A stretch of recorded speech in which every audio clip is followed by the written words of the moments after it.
Пациент, который был направлен в НИИ глазных болезней имени Гельмгольца со сложным диагнозом анафтальм и амблиопия высокой степени, органическое поражение зрительного анализатора на уровне проводящей системы. Также был проконсультирован, все необходимое медицинское лечение он получил, вернулся на родину, все с ним, слава богу, хорошо. И второй пациент, который с муковисцидозом, уже получил комплексное лечение, находится под профильным наблюдением. Пациент, с тяжелой сочетанной травмой, закрытой черепно-мозговой травмой, с переломом височной кости обеих сторон, тупая травма грудной клетки со скелетной травмой, находится в Москве на стационарном лечении в НИИ имени Пирогова.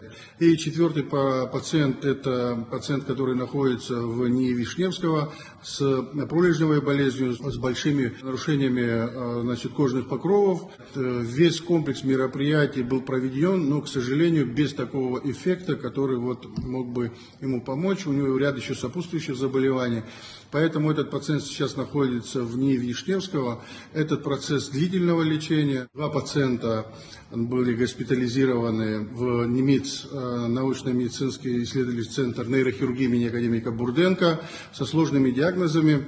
С такими диагнозами, как гигантская аневризма кавернозного сегмента левой внутренней сонной артерии.